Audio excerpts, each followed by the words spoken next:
ಎಲ್ಲ ಲೆಕ್ಕಗಳು ತಲೆ ಕೆಳಗೆಯಾಗಿ ಹೋಗುತ್ತಾయి. ಕಟುಕರ ಮೂಲಕವಾಗಿ ಅವರ ಕತ್ತನ್ನು ಕತ್ತರಿಸಬೇಕು ಅಂತ ಕಳಿಸಿಕೊಟ್ಟೆ. ಹಾಗಾಗಲಿಲ್ಲ. ಕಟುಕರು ಅವರೊಳಗೆ ಹೊಡಕೊಂಡು ಅವರೇ ಸತ್ತರಂತೆ. ಬೇಡ, ಇಲ್ಲಿಗೆ ಅವ ಮುಖ ತೋರಿಸುವುದು ಬೇಡ.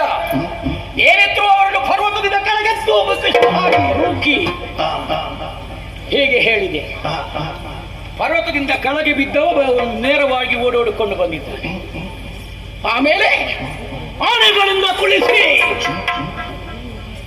ಆನೆಗಳು ಸೊಂಡಿಲು ಎತ್ತಿ ಗಾಳಿ ಹಾಕ್ತಾ ಉಂಟಂತೆ. ಆಮೇಲೆ ಏನು, ಬೆಂಕಿಗೆ ಅವನನ್ನು ಆಹುತಿ ಕೊಡಿ. ಬೆಂಕಿಗೆ ಹಾಕುವುದಕ್ಕೆ ಹೊರಟ್ರೆ ಬೆಂಕಿ ಅವನನ್ನು ಮುಟ್ಟುವುದೇ ಇಲ್ಲ. ದೈವ ಕಾಲಿಡುವಾಗಲೇ ಅದೆಲ್ಲ ನಂದಿ ಹೋಗ್ತದೆ. ಇನ್ನೂ ಸಾಕಾಗುವುದಿಲ್ಲ. ಮಾಡಬೇಕಾದದ್ದು ಏನು ಅಂತ ಕೇಳಿದ್ರೆ, ಸಾಗರ ಗರ್ಭಕ್ಕೆ ನೂಕುವುದಕ್ಕೆ ಹೇಳಿದ್ದೇನೆ, ಅಲ್ಲೇ ಬಿದ್ದಿರಬೇಕು.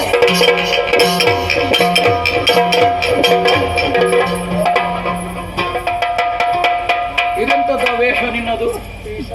ಮತ್ತೆಂತದು? ಹಾರ. ಎಂತ ಹಾರ? ತುಳಸಿ. ತುಳಸಿಯ? ಹೌದಪ್ಪ. ಇದೆಲ್ಲಿಂದ ಬಂತು? ಯಾರು ಕೊಟ್ಟದು ನಿಮಗೆ? ಗರುಡ ಗಮನ ಹಾಕಿದ. ಗರುಡ? ಯಾವ ಗರುಡ ಇದು? ಎಷ್ಟು ಒಳ್ಳೇದುಂಟಲ್ಲ ಮಗನ ಇದು. ಹೌದಪ್ಪ. ಇದು ನೀನು ಹಾಕಬೇಕಾದದ್ದ? ನಿನಗೆ ಹಾಕಿದ್ಯಾರು? ಮುರಾರಿಯ? ಮುರಾರಿ ನಿನಗೆ ಇದನ್ನೇ ಹಾಕ್ಯಾನಷ್ಟೇ. ಇದೆಂಥದ್ದು? ತುಳಸಿ ಹಾರ. ಇದು ಇಲ್ಲಿಗೆ ಆಗುವುದಿಲ್ಲ.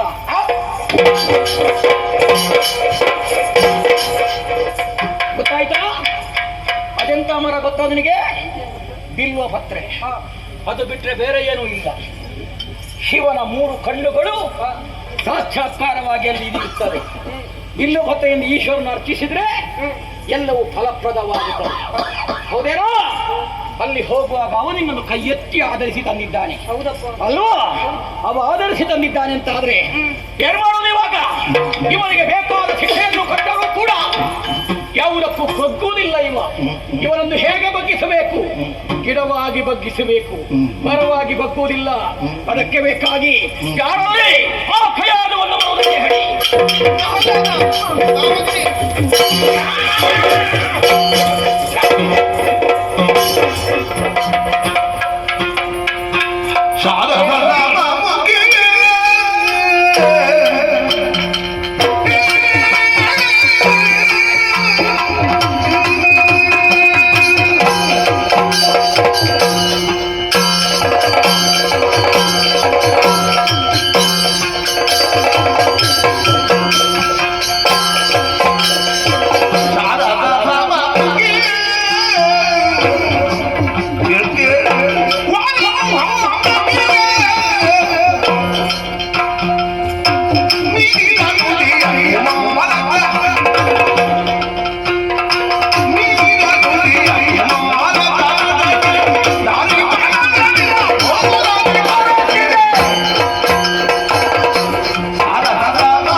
ನೋವಾಯಿತು ನಿನಗೆ? ವೇದನೆಯನ್ನು ಬಹಳಷ್ಟು ಅನುಭವಿಸುತ್ತಾ ಇದ್ದೆ ಎನ್ನುವುದನ್ನು ಬೇರೆ ಬಾಡಬೇಕಾದದ್ದಿಲ್ಲ. ನಿನ್ನ ಮುಖಭಾವದಿಂದ ಗುರುತಿಸಿಕೊಂಡೆ. ಪ್ರೀತಿಯಿಂದ ಮಗನನ್ನು ಎತ್ತಿಕೊಂಡೆ. ಯಾಕೆ ಪ್ರಭು ಎಳೆದು ಹಾಕಿದ್ದೇನೆ? ನಿನಗೆ ಮಗನಾಗಿ ಅವ ಇದ್ದಾನೆ ಅಂತಾದರೆ ಖಂಡಿತವಾಗಿ ನಾನು ಅವನಿಗೆ ಶಿಕ್ಷೆಯನ್ನು ಕೊಡ್ತಿರಲಿಲ್ಲ. ಅಂದರೆ ಅವ ಅಪರಾಧಿಯಾಗಿದ್ದಾನೆ. ತಂದೆಯ ದೃಷ್ಟಿಗೆ ಅಪರಾಧಿ ಎಂದಾದ ಮೇಲೆ ನಿನಗೂ ಅಪರಾಧಿಯೇ ಆಗಿರಬೇಕಲ್ಲ? ಏನು ಮಾಡಿದ ನಮ್ಮ ಮಗ? ನಮ್ಮ ವಿರೋಧಿಯ ಬಗ್ಗೆ ನಿನಗೂ ಚೆನ್ನಾಗಿ ಗೊತ್ತಿದೆ.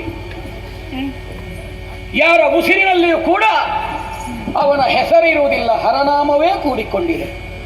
ಸರಿ. ಪ್ರಶಾಂತವಾದಂತಹ ಸರಸಿಯಲ್ಲಿರುವಂತಹ ಪ್ರಶಾಂತತೆ ಸಮಸ್ಯೆಗಳು ಎನ್ನುವಂತಹ ಅಲೆಗಳು ಬಂದಾಗ ಏನಾಗ್ತದೆ? ಅದೆಲ್ಲವೂ ನಾಶವಾಗಿ ಹೋಗ್ತದೆ. ಅಲೆಗಳ ಮುಂದೆ ಪ್ರಶಾಂತತೆ ಇರುವುದಿಲ್ಲ. ಇಲ್ಲ, ಸಾರಸ ಸಮಮುಖಿಯಾದಂತಹ ನಿನ್ನ ಮುಖದಲ್ಲಿ ಇರಬೇಕಾದ ಭಾವನೆ ಇವತ್ತು ವ್ಯತ್ಯಾಸವಾಗಿ ಹೋಗಿದೆ. ನೀವೇ ಕಾರಣ. ಕರಗಳೆರಡರಲ್ಲಿ ನಾವು ಸುಮವನ್ನು ತೆಗೆದುಕೊಂಡೇ ಉಂಟಾದ್ರೆ ಅದರಲ್ಲಿ ಭೇದ ಇರುವುದಿಲ್ಲ. ಎರಡು ಕಡೆಗೂ ಪರಿಮಳವನ್ನು ಸೂಚಿಸುತ್ತದೆ. ನಿಜ. ನಿನ್ನ ಮುಖದ ಭಾವ ಹೇಗಿರಬೇಕು ಅಂತ ಕೇಳಿದ್ರೆ ಆ ಹೂವಿನಂತೆ ಇರಬೇಕಾಗಿತ್ತು. ಆದರೆ ಮಗನ ಮೇಲೆ ವಿಶೇಷವಾದ ಒಲವನ್ನು ಹೊಂದಿದೆ. ಯಾಕೆ ಪ್ರಭು ಮಗನ ಮೇಲೆ ಇಷ್ಟು ಸಿಟ್ಟು? ಸಿಟ್ಟು ಬಾರದೆ ಏನು? ನಾನು ಹೇಳಿದ ಹಾಗೆ ವಿರೋಧಿಯ ಬಗ್ಗೆ ಇಲ್ಲಿ ಆಡಕೂಡದು. ಸಣ್ಣ ಹುಡುಗನಲ್ಲವೇ? ಹೌದು. ನೀತಿಯ ಮಾತುಗಳನ್ನು ಹೇಳಿದ್ರೆ ಅವ ತಿದ್ದುಕೊಳ್ಳುತ್ತಾನೆ. ಹೃದಯೇಶ್ವರಿ, ನಾನಲ್ಲ ಆರಂಭ ಮಾಡಿದ್ದು. ಗುರುಗಳಲ್ಲಿಯೇ ವಿಚಾರವನ್ನು ಹೇಳಿದಾಗ ಅವರು ಹೇಳಿದ್ದು ನಾನು ತಿದ್ದಿ ತೀಡಿ ಸರಿಯಾದ ದಾರಿಗೆ ತರ್ತೇನೆ ಮಗನನ್ನು. ಸರಿ, ಕರೆದುಕೊಂಡು ಹೋದ್ರು. ಹಲವಾರು ದಿವಸ ಗುರು ಮಠದಲ್ಲಿಯೇ ಇದ್ದವರು ನೇರವಾಗಿ ಕರೆದುಕೊಂಡು ಓಡೋಡಿಕೊಂಡು ಬಂದು ಆಡಿದ ಮಾತೇನು ಗೊತ್ತಾ? ಏನು? ಪ್ರಭು, ಯಾರ ತಳ್ಳಿಯಾದ್ರೂ ಆದೀತು, ನಿಮ್ಮ ಮಗನದ್ದು ಬೇಡ. ಆಶ್ರಮದಲ್ಲಿ ಎಲ್ಲಿ ನೋಡಿದ್ರು ಹರಿನಾಮ ಸಂಕೀರ್ತನೆ. ಒಬ್ಬನೇ ಆಡಬೇಕಾದದ್ದಲ್ಲ, ಪ್ರತಿಯೊಬ್ಬರು ಅದನ್ನೇ ಆಡ್ತಾ ಇದ್ದಾರೆ ಎನ್ನುವಾಗ ನಮ್ಮ ವಿರೋಧಿಗಳೆಲ್ಲರೂ ಕೈತಟ್ಟಿ ನಗುವುದಕ್ಕೆ ಅವನೇ ಕಾರಣನಾಗಿ ಹೋಗುತ್ತಾನೆ. ನೀವು ನೀತಿಯ ಮಾತುಗಳನ್ನು ಹೇಳಬಹುದಿತ್ತು ತಾನೆ? ಅಪ್ಪನಾಗಿ ಹೇಳುವುದಕ್ಕೆ ಹಿಂದೇಟು ಹಾಕುತ್ತೇನೆ ಅಂತ ಭಾವಿಸಿದೆಯೋ ನೀನು? ಪ್ರಯತ್ನಿಸಿದ್ದೀರಿ. ಒಂದೋ ಎರಡೋ ಹಲವಾರು ಪ್ರಯತ್ನವನ್ನು ಮಾಡಿದೆ. ಪಾಠ ರೂಪವಾಗಿ ಹೇಳಿಕೊಟ್ಟೆ, ಜಗ್ಗಲಿಲ್ಲ, ಬಗ್ಗಲಿಲ್ಲ. ದಂಡಿಸಬೇಕಿತ್ತು. ದಂಡಿಸುವುದಕ್ಕಾಗಿ ಮುಂದುವರೆದೆ. ದಂಡನೆ ಅವನಿಗೆ ಪ್ರಯೋಜನವನ್ನು ಕೊಡಲಿಲ್ಲ. ಕಟುಕರಿಂದಲೋ, ಆನೆಯಿಂದಲೋ, ಬೆಂಕಿಯಿಂದಲೋ, ಇನ್ನೇನು ಪರ್ವತದಿಂದಲೋ, ವಿಷ ಸರ್ಪಗಳಿಂದಲೋ ಬಹುವಿಧದ ಶಿಕ್ಷೆಯನ್ನು ಕೊಟ್ಟೆ ಅಂತಾದ್ರೆ ಎಲ್ಲವನ್ನು ಮೀರಿ ನಿಂತು ಮತ್ತೊಮ್ಮೆ ನಗು ಮುಖವನ್ನೇ ಕಾಣಿಸಿಕೊಡ್ತಾ ಇದ್ದಾನೆ. ಸ್ವಾಮಿ, ಮಕ್ಕಳಿಗೆ ತಾಯಿಯ ಮೇಲೆ ಪ್ರೀತಿ ಹೆಚ್ಚು. ಹೌದು. ತಂದೆ ಹೊಡೆದಾಗ ತಾಯಿಯ ಬಳಿ ಬರುತ್ತಾರೆ. ತಾಯಿ ಹೊಡೆದರೆ ಆ ತಾಯಿಯನ್ನೇ ಅಪ್ಪಿಕೊಳ್ಳುತ್ತಾರೆ. ನನಗೊಂದು ಅವಕಾಶ ಕೊಡಿ, ನಾನು ತಿದ್ದುತ್ತೇನೆ. ಎಂತದಕ್ಕೆ? ಮಗನನ್ನು ತಿದ್ದುವುದಕ್ಕೆ. ಮಗನನ್ನು ಬೇಕಂತೆ? ನಮ್ಮ ವಿರೋಧಿಯ ಹೆಸರನ್ನು ಹೇಳದಂತೆ ನಾ ಪ್ರಯತ್ನಿಸುತ್ತೇನೆ. ಮಾಡ್ತಿ? ಖಂಡಿತ. ವಿಶ್ವಾಸ ಅಂತ ನಂಬಬೇಕಾ? ಒಂದು ವೇಳೆ ಆಗದೇ ಇದ್ರೆ ನೀವು ಹೇಳಿದ ಹಾಗೆ ನಾನು ಕೇಳುತ್ತೇನೆ. ನನಗೆ ಬೇಕಾದದ್ದು ಅದೇ. ಈಗ ನಿನಗೆ ಗಂಡ ಬೇಕೋ ಮಗ ಬೇಕೋ ಅಂತ? ಇದೆಂತಹ ಪ್ರಶ್ನೆ ಪ್ರಭು? ಅಂದ್ರೆ ಮುಖದಲ್ಲಿರುವಂತಹ ಎರಡು ಕಣ್ಣುಗಳಲ್ಲಿ ಯಾವುದು ಮುಖ್ಯ ಅಂತ ಕೇಳಿದ್ರೆ ಯಾವುದನ್ನು ಆರಿಸಲಿ? ಒಂದು ದೃಷ್ಟಿ ಕಳೆದುಕೊಂಡಿತು ಅಂತಾದ್ರೆ ಮತ್ತೊಂದಕ್ಕೆ ದೃಷ್ಟಿ ಇಲ್ಲ ಅಂತ ಅರ್ಥವೋ? ಮತ್ತೇನು? ಇದರಲ್ಲಿ ಎರಡನ್ನು ಆಯ್ಕೆ ಮಾಡುವುದಲ್ಲ, ಒಂದನ್ನು ಮಾತ್ರ ನಿನಗೆ ಆಯ್ಕೆ ಮಾಡುವ ಹಕ್ಕಿದೆ. ಪತಿವ್ರತ ಹೆಣ್ಣಿಗೆ ಪತಿಯೇ ದೇವರು. ಬೇಕು. ನನಗೆ ನೀವೇ ಮುಖ್ಯ. ನಾನು ಬೇಕು ಅಂತಾದ್ರೆ ನನ್ನ ಮಾತನ್ನು ನಡೆಸಿಕೊಡಲೇಬೇಕು. ಏನದು? ಈಗ ಹಿಡಿ. ಏನಿದು? ಹಾಲಾಹಲ. ಎಂತದಕ್ಕೆ? ನಿಮ್ಮ ಮಾತನ್ನು ಮೀರಿ ನಡೆಯುವ ಮಗನನ್ನು ಹೆತ್ತ ಕಾರಣಕ್ಕಾಗಿ. ತಪ್ಪು ನೀನು ಮಾಡಿದ್ದಲ್ಲ.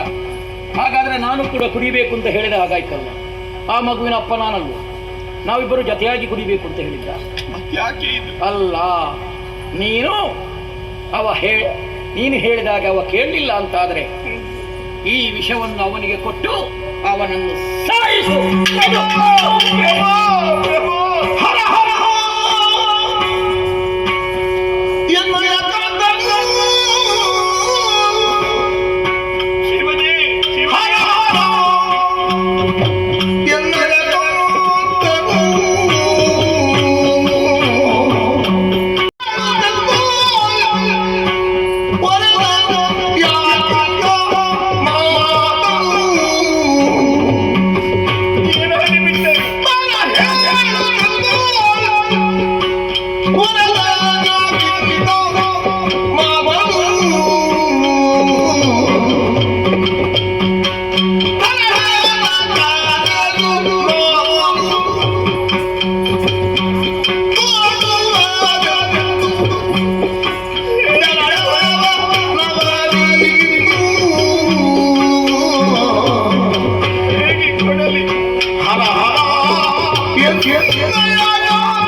ನಾನೆಂತಹ ಕರ್ಣ ಕಠೋರವಾದಂತಹ ಮಾತುಗಳನ್ನೇ ಕೇಳಿದೆ. ಈ ಮಾತುಗಳನ್ನು ಕೇಳುವುದಕ್ಕಿಂತ ನನ್ನ ಕಿವಿಗಳು ಕಿವುಡಾಗಬಾರದಿತ್ತೆ. ಯಾಕೆ ನಾನು ಇಂತಹ ನೆಲ ಬಾಯಿ ತೆರೆದು ನನ್ನನ್ನು ನುಂಗಬಾರದಿತ್ತು? ಇದಕ್ಕಿಂತ ನನ್ನ ಪಾಲಿಗೆ ಮರಣ ಬರುತ್ತಿದ್ದರೆ ನಾನದನ್ನು ಸಂತೋಷದಿಂದಲೇ ಸ್ವೀಕರಿಸುತ್ತಿದ್ದೆ. ಗುರುಮಠಕ್ಕೆ ಹೋಗಿ ಬಂದಂತಹ ಮಗನ ಕ್ಷೇಮ ಸಮಾಚಾರಗಳನ್ನು ಕೇಳಬೇಕು ಎನ್ನುವ ಹಾಗೆ ಮೈಯೆಲ್ಲ ಕಿವಿಯಾಗಿಸಿಕೊಂಡು ಕೇಳಿದೆ. ಏನಾಡಿ ಬಿಟ್ಟರು. ನಾನು ಹೆತ್ತಂತಹ ನನ್ನ ಕಂದಮ್ಮನಿಗೆ ವಿಷವನ್ನು ನೀಡಿ ಕೊಲ್ಲಬೇಕು. ಸಾಧ್ಯವೇ? ದಿನವೊಂದಕ್ಕೆ ಸಾವಿರ ಕುರಿ ಕೋಳಿಗಳನ್ನು ಬಲಿ ತೆಗೆದುಕೊಳ್ಳುವಂತಹ ಕಟುಕನಾದರೂ ಕೂಡ ತನ್ನ ಮಕ್ಕಳನ್ನು ಕೊಲ್ಲುತ್ತಾನೆ. ಇತರ ಪ್ರಾಣಿಗಳನ್ನು ಹಿಸಿದು ತಿನ್ನುವಂತಹ ಹುಲಿಯಾದರೂ ಕೂಡ ತನ್ನ ಮರಿಗಳೊಂದಿಗೆ ಮರಿಯಾಗುತ್ತದೆಯೇ ಹೊರತು ಮಕ್ಕಳಿಗೆ ಮಾರಿಯಾಗುವುದಿಲ್ಲ. ವಿಷಪೂರಿತವಾದಂತಹ ಸರ್ಪವಾದರೂ ಕೂಡ ತನ್ನ ಮೊಟ್ಟೆಗಳನ್ನು ಜೋಪಾನವಾಗಿಟ್ಟುಕೊಳ್ಳುತ್ತದೆ. ನಾನು ಅದಕ್ಕಿಂತಲೂ ನಿಕೃಷ್ಟಳಾಗಲೇ, ಅದಕ್ಕಿಂತಲೂ ಹೀನಳಾಗಲೇ. ಒಂದು ವೇಳೆ ಮಗನನ್ನು ಕರೆದು ವಿಷವನ್ನು ಕೊಟ್ಟರೆ ನಿಂತರೆ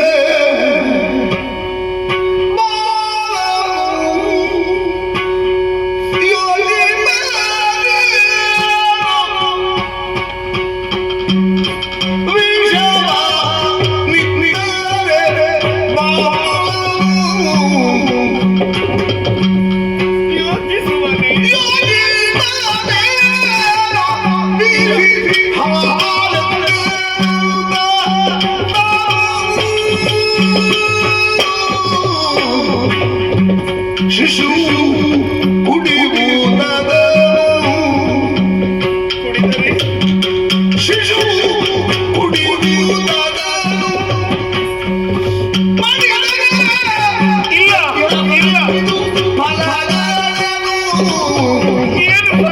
ಏನು ಫಲ?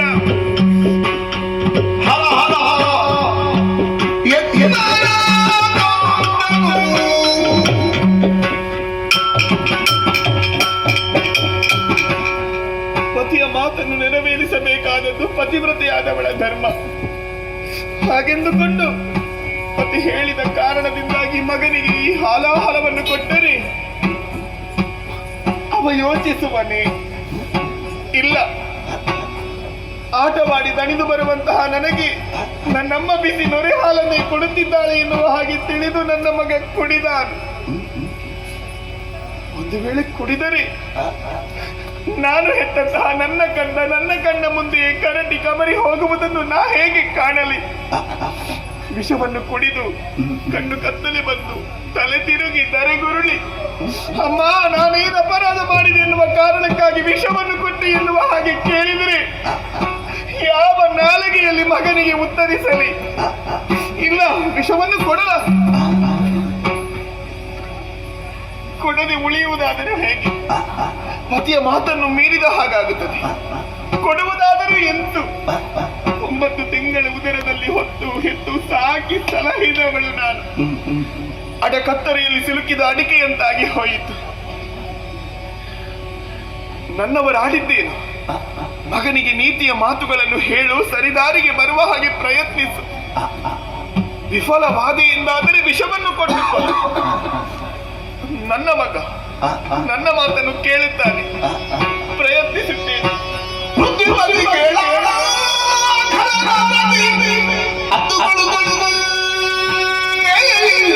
ಪ್ರಹ್ಲಾದ ತನ್ನ ಪುತ್ರನ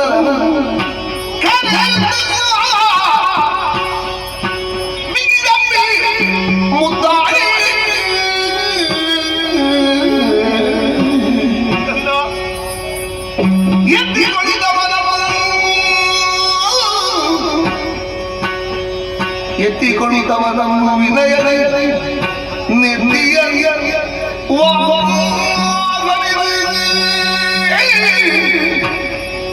ಬಿಡದುರೆ ಮುತ್ತ ನೀಯುತ್ತ ಬಿಡದುರೆ ಮುತ್ತ ನೀಯುತ್ತ ಮಗನೇ ಗಂಗ ಛಲ ಮಗನೇ ಬಿಡು. ಸರಿಯೇ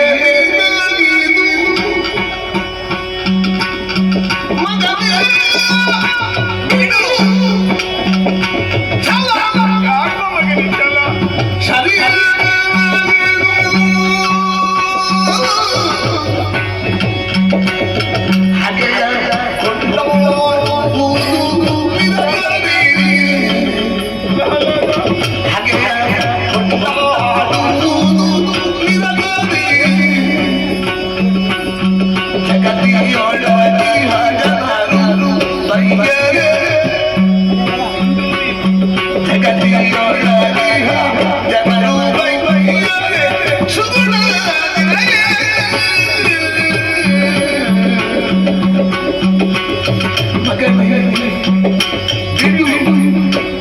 ಬಿಡು.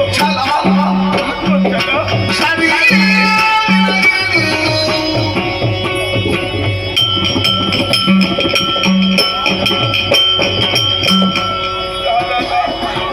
ಹೀಗೆ ಬಾ ಮಗನೇ, ಹೀಗೆ ಬಾ. ಉಭಯ ತೋಳುಗಳಿಂದ ನಿನ್ನನ್ನು ಬಿಗಿದಪ್ಪಿ ಆಲಂಗಿಸಿಕೊಂಡಾಗ ನಾನೆಷ್ಟು ಸಂತೋಷವನ್ನು ಹೊಂದುತ್ತೇನೆ ನೀ ತಿಳಿದಿದ್ದೀಯೇನೋ ಕಂದ.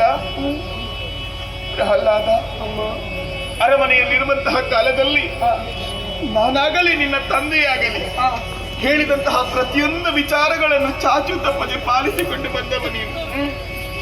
ಆದರೆ ಗುರುಮಠದ ಒಂದೆರಡು ದಿವಸಗಳು ನಿನ್ನ ಪಾಲಿಗೆ ಮುಳುವಾಗಿ ಹೋಯಿತೇನೋ ಮಗನೇ. ನಡೆದ ವರ್ತಮಾನವೆಲ್ಲವನ್ನು ನಿನ್ನ ತಂದೆಯಿಂದಲೇ ಕೇಳಿ ತಿಳಿದೆ. ಯಾಕೋ ಮಗನೇ ಈ ರೀತಿಯಾಗಿ ವರ್ತಿಸುತ್ತಾ ಇದ್ದೀಯ? ನೀ ಹುಟ್ಟಿದಂತಹ ಕಾಲಕ್ಕೆ ಎಲ್ಲರ ಮನಸ್ಸಿಗೂ ಆಹ್ಲಾದವಾಯಿತು ಕಂದ. ಆ ಕಾರಣದಿಂದಾಗಿ ನಿನಗೆ ಪ್ರಹ್ಲಾದ ಎನ್ನುವ ಹಾಗೆ ಹೆಸರೆನಿಸಿದೆವು. ಪುತ್ತಿ ಎನ್ನುವಂತಹ ನರಕದಿಂದ ಮೇಲೆತ್ತುವವನೇ ಪುತ್ರನೆನಿಸಿಕೊಳ್ಳುತ್ತಾನೆ. ಹೆತ್ತ ತಂದೆ ತಾಯಿಗಳಿಗೆ ಆನಂದವನ್ನು ನೀಡುವವನೇ ನಂದನ ಮಗನೇ. ತಾಯಿಯ ಕಣ್ಣಲ್ಲಿ ಕಣ್ಣೀರು ಬರುವಂತಹ ಕಾರ್ಯ ಮಾಡುವುದಕ್ಕೆ ಮನ ಮಾಡುತ್ತೀಯೇನು? ಯಾಕೆ ಮಗನೇ ಚಲ? ಸಣ್ಣ ಮಗುವಿಗೆ ಉಣಬಡಿಸುವಂತಹ ಕಾಲಕ್ಕೆ ತಾಯಿಯೊಬ್ಬಳು ಆಗಸದಲ್ಲಿರುವಂತಹ ಚಂದಿರನನ್ನು ತೋರಿಸುತ್ತಾಳೆ. ಆ ಮಗು ಅಮ್ಮ ನನಗದು ಬೇಕು ಎನ್ನುವ ಹಾಗೆ ಕೇಳಿದರೆ ಅದು ಹಠ ಮಗನೇ. ಆದರೆ ಬೆಳೆದು ನಿಂತಹ ಮಗುವೊಂದು ನನಗ ಚಂದಿರ ಬೇಕು ಎನ್ನುವ ಹಾಗೆ ಕೇಳಿದರೆ ಅದು ಛಲ ಕಂದ, ಛಲ. ಯಾಕೆ ಮಗನೇ ನಿನಗಿಷ್ಟು ಛಲ? ನಿನ್ನ ಅಪ್ಪನೆಂದರೇನು, ಅಪ್ಪನ ಯೋಗ್ಯತೆ ಏನು ಎನ್ನುವುದನ್ನು ತಿಳಿದವನಲ್ಲವೇನೋ ನೀನು? ನಿನ್ನ ತಂದೆಯ ಹೆಸರು ಕೇಳಿದರೆ ಸಾಕು, ಮೂರು ಲೋಕವು ಗಡಗುಟ್ಟಿ ನಡುಗುತ್ತದೆ ಮಗನೇ. ನಿನ್ನ ತಂದೆಯ ಮಾತನ್ನು ಮೀರಿ ನಡೆಯುವರು ನಮ್ಮ ಈ ಪುರದಲ್ಲಿ ಇಲ್ಲ. ಆದರೆ ಸ್ವತಃ ತನ್ನ ಮಗನೇ ತನ್ನ ಮಾತನ್ನು ಮೀರಿ ನಡೆಯುತ್ತಾ ಇದ್ದಾನೆ ಎನ್ನುವುದನ್ನು ನಮ್ಮ ಈ ಜನರು ತಿಳಿದರು ಎಂದಾದರೆ ಕರತಾಡನ ಮಾಡಿ ನಿನ್ನ ತಂದೆಯನ್ನು ಅಪಹಾಸ್ಯ ಮಾಡುವುದಿಲ್ಲವೇನೋ? ಯಾಕೆ ಕಂದ ಈ ರೀತಿಯಾಗಿ ಮಾಡುತ್ತೀನಿ? ಅರಸಿದರೆ ನಮ್ಮ ಈ ಶೋಣಿತಾಪುರದಲ್ಲಿ ಒಂದು ತುಳಸಿಯ ಗಿಡ ಸಿಗುವುದಕ್ಕೆ ಸಾಧ್ಯ ಉಂಟಾ? ಇಲ್ಲ ಮಗನೇ, ಇಲ್ಲ. ನೀರು ಹರಿಯುತ್ತದೆ ಹೇಳಬಾರದು ಮಗನೇ, ಹರಿಯುತ್ತದೆ ಎನ್ನುವ ಹಾಗೆ ಆಡಬೇಕು. ಹರಿವಾಣ ಎನ್ನುವ ಹಾಗೆ ಹೇಳக்கூಡದು, ಹರವಾಣ ಎನ್ನುವ ಹಾಗೆ ಆಡಬೇಕು ಮಗನೇ. ಯಾಕೆ ಬಲ್ಲೆಯ? ನಿನ್ನಪ್ಪ ಹರಿದ್ವೇಷಿ ಕೂಡ ನಿನ್ನಲ್ಲೇ ಕೇಳುತ್ತೇನೆ, ಏನೋ ಇದಿಲ್ಲ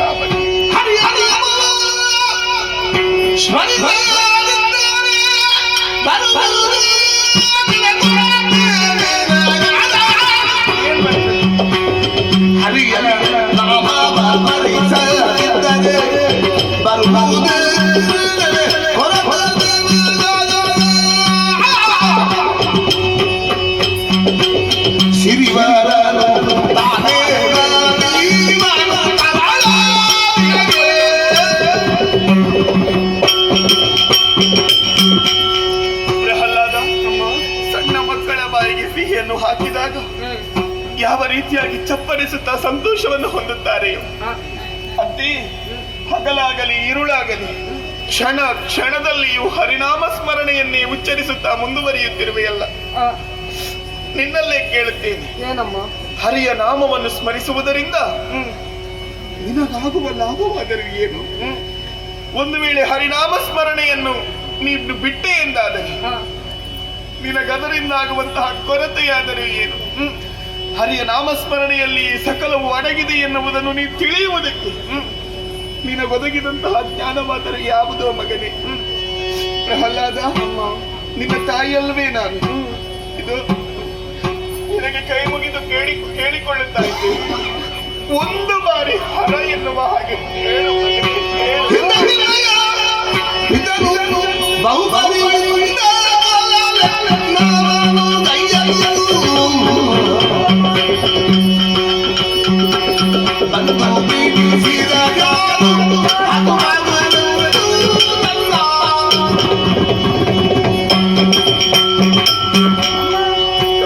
ಹರಿನಾಮ ಸ್ಮರಣೆಯಿಂದ ಏನು ಪ್ರಯೋಜನ ಎಂಬುದಾಗಿ ಹೇಳುತ್ತಿದ್ದೀರಿ ಅಮ್ಮ. ಈ ಹಿಂದೆ ನನ್ನ ಅಪ್ಪ ಬಹುವಿಧದಿಂದ ಕೊಲ್ಲುವುದಕ್ಕೆ ಪ್ರಯತ್ನಿಸಿದರಮ್ಮ. ಮೊದಲಾಗಿ ಕಟುಕರಿಂದ ಕೊಲ್ಲಿಸಿದರು, ಆಮೇಲೆ ವಿಷ ಸರ್ಪದಿಂದ ಕಚ್ಚಿಸಿದರಮ್ಮ. ಸಾಲದಕ್ಕೆ ಮದ ತುಂಬಿದ ಆನೆಯಿಂದ ತುಳಿಸಿದರಮ್ಮ. ಅಮ್ಮ, ಆವಾಗಲೂ ಯಾರು ಈ ಪುರದ ನಾಗರಿಕರು ಆ ಸಣ್ಣ ಮಗು ಎಂಬುದಾಗಿ ಬದುಕಿಸುವುದಕ್ಕೆ ಬರಲಿಲ್ಲಮ್ಮ. ಇಲ್ಲ, ಹೆಚ್ಚೇಕೆ ಹೆತ್ತ ತಾಯಿ ನೀನೇ ಬರಲಿಲ್ಲ. ಅವಾಗ ರಕ್ಷಿಸಿದ ಹರಿಯಮ್ಮ.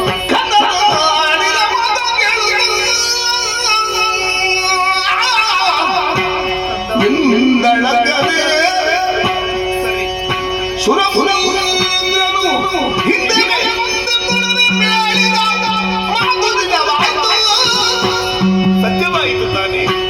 ಮುತ್ತುಕೊಳ್ಳಲೇ ಶ್ರೀ ಗೋವಿಂದ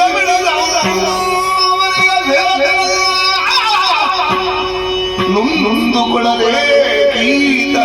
ನಾನೇಕೆ ನೊಂದುಕೊಳ್ಳಲಿ? ಶ್ರೀ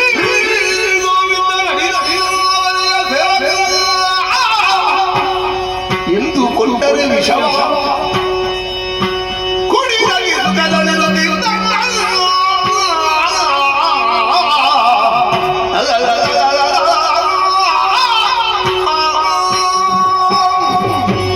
ಮಗನ ಮನ ಪರಿವರ್ತಿಸುವುದಕ್ಕೆ ನಾನಾ ವಿಧವಾಗಿ ಪ್ರಯತ್ನಿಸಿದೆ.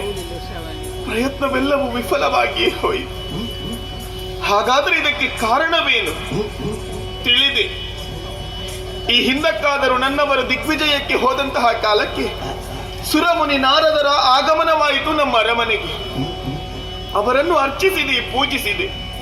ಸಂತೋಷಗೊಂಡಂತಹ ನಾರದರು ನನ್ನಲ್ಲಿ ಕೇಳಿದರು, ನಿನ್ನ ಮನದ ಆಸೆ ಏನಾದರಿದ್ದರೆ ಹೇಳಿಕೋ ಎನ್ನುವ ಹಾಗೆ. ಸತ್ಸಂತಾನವನ್ನು ಪಡೆಯಬೇಕೆನ್ನುವಂತಹ ಆಸೆಯನ್ನು ಹೇಳಿಕೊಂಡೆ. ಅವರೇ ಸೂಚಿಸಿದರು, ಮುಂದಕ್ಕೆ ನಿನ್ನ ಪತಿಯನ್ನು ಕೂಡುವಂತಹ ಕಾಲದಲ್ಲಿ ಹರಿನಾಮ ಸ್ಮರಣೆ ಮಾಡು, ನಿನ್ನ ಉದರದಲ್ಲಿ ಹರಿಭಕ್ತನೋರ್ವ ಜನಿಸುತ್ತಾನೆ ಎನ್ನುವ ಹಾಗೆ. ಮನದಲ್ಲಿ ಪ್ರಶ್ನೆ ಮೂಡಿತು, ಪತಿಯನ್ನು ಕೂಡುವಂತಹ ಕಾಲಕ್ಕೆ ಹರಿನಾಮವನ್ನು ಮಾಡಿದೆ ಎಂದಾದರೆ ಅದು ಮಾನಸಿಕ ವ್ಯಭಿಚಾರವಾಗುವುದಿಲ್ಲವೇ ಎನ್ನುವ ಹಾಗೆ. ಅಣು ರೇಣು ತೃಣ ಕಾಷ್ಟ ಸ್ಥಾವರ ಜಂಗಮಾದಿಗಳಲ್ಲಿ ಶ್ರೀಹರಿಯ ಇರುವಿಕೆ ಇದೆ. ಅವ ಸಾಮಾನ್ಯನಲ್ಲ, ಅವ ಪುರುಷೋತ್ತಮನಿದ್ದಾನೆ ಎನ್ನುವ ಹಾಗೆ ಆಡಿದರಲ್ಲ. ಅವರು ಹೇಳಿದ ಹಾಗೆ ನಡೆದ ಕಾರಣದಿಂದಾಗಿ ಹುಟ್ಟಿಕೊಂಡವನಲ್ಲವೇ ಈತ. ಈತನ ಬಾಯಿಂದ ಹರಿನಾಮ ಸ್ಮರಣೆಯಲ್ಲದೆ ಇನ್ನಾವ ಸ್ಮರಣೆ ಬರುವುದಕ್ಕೆ ಸಾಧ್ಯವಿದೆ? ಇವ ಹರಿಭಕ್ತ, ಶ್ರೀಹರಿ. ಇವ ನನ್ನ ಮಗನಲ್ಲ ಸ್ವಾಮಿ, ನನ್ನ ಮಗನಲ್ಲ. ಇವ ನಿನ್ನ ಮಗ ಅಲ್ಲ, ನಿನ್ನ ಪಾದದ ಅಡಿಯ ಸೇವಕ ಅಲ್ಲ, ಪಾದದ ಧೂಳು. ಇವನನ್ನು ಉಳಿಸುವುದು ಅಳಿಸುವುದು ಅದು ನಿನಗೆ ಬಿಟ್ಟದ್ದು. ಈತನನ್ನು ಉಳಿಸುತ್ತಿ ಎನ್ನುವಂತಹ ಆತ್ಮವಿಶ್ವಾಸ ನನಗಿದೆ. ಹಾಗಾಗಿ ವಿಷವನ್ನು ಕೊಟ್ಟರೂ ಅದು ಅಮೃತವಾಗುವುದಕ್ಕೆ ಸಾಧ್ಯವಿದೆ. ಹಸಿವಾಗ್ತದಮ್ಮ. ಏನ್ ಬೇಕು ಮಗ? ಹಾಲು ಬೇಕಮ್ಮ.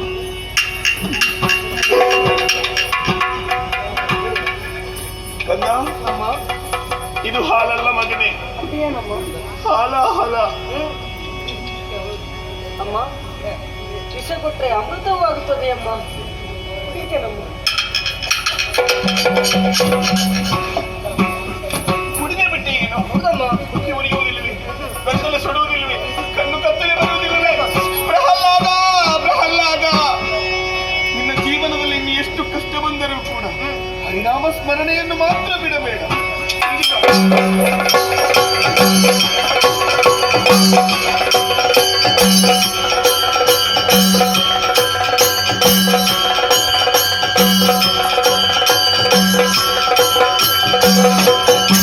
ಕಾಡಿಸಿಕೊಳ್ಳುತ್ತಾ ಇದ್ದಿ. ಹಲವು ರೀತಿಯ ರಕ್ಷಣೆ ನಿನಗೆ. ಇಂತಹ ರಕ್ಷಣೆ ಒದಗಬೇಕು ಅಂತಾದ್ರೆ ಅದಾವುದೋ ಬಲದಿಂದಲಿರಬೇಕು ಅಂತ. ಯಾರ ಬಲ? ಯಾರಿಂದ ಬದುಕಿ ಬಂದೆ?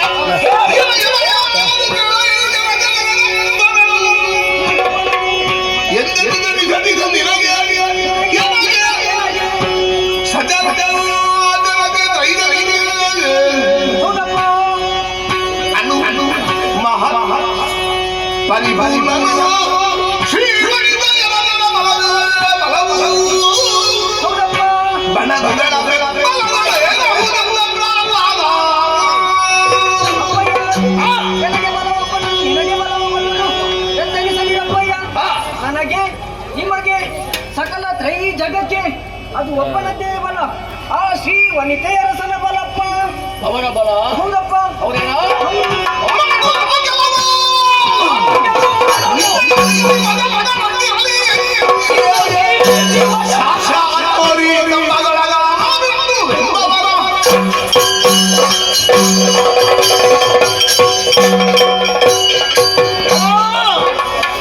ಆಡಂಬರದ ವಿಡಂಬನೆಯನ್ನು ಕೊಚ್ಚಿಕೊಳ್ಳುವುದಕ್ಕೆ ಇದು ವೇದಿಕೆಯಲ್ಲ. ಅವನ ಬಲ ಇವನ ಬಲ ಎನ್ನಿಂದಲಾಗಿ ನಾನು ಬದುಕಿದ್ದೇನೆ ಎನ್ನುವ ಹಾಗೆ ಎಲ್ಲ ಕಡೆಯಲ್ಲಿದ್ದಾನೆ. ಸಕಲ ಚರಾಚರಗಳು ಅವನ ನೆಲೆ ಹೋದಂತಾದ್ರೆ ಇದು ಕೂಡ ಒಂದು ಹೌದಲ್ಲ? ಹೌದಪ್ಪ. ನಮ್ಮ ಅರಮನೆಯಲ್ಲಿರುವಂತಹ ವಜ್ರ ಕಂಬಗಳು ಹಲವಾರು. ಅದು ಇದರಲ್ಲಿದ್ದಾನೋ? ಹೌದಪ್ಪ. ಇದ್ದಾನೆ, ಖಂಡಿತವಾಗಿ ಇದ್ದಾನೆ. ಇಲ್ಲಿ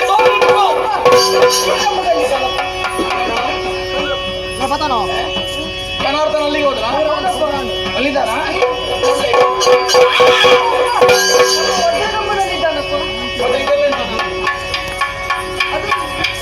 ಮುರಾರಿ ಅಲ್ಲಿದ್ದಾನ? ಹೌದದು? ನೋಡ್ಲೇಬೇಕು.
ಮುಕುಂದ ಮುರಾರಿ ಜನಾರ್ದನ ಶಾಂತನಾಗಬೇಕು. ಮಗನೇ ಪ್ರಹ್ಲಾದ, ಸ್ವಾಮಿ ನಿನ್ನ ಭಕ್ತಿಗೆ ಮೆಚ್ಚಿ ಬಂದಿದ್ದಾನೆ ಮಗನೇ. ನಿನ್ನನ್ನು 7 ತಲೆಮಾರಿನವರೆಗೆ ರಕ್ಷಣೆ ಮಾಡಿಕೊಂಡು ಬರುತ್ತೇನೆ. ನಿನಗೆ ಶುಭವಾಗಲಿ.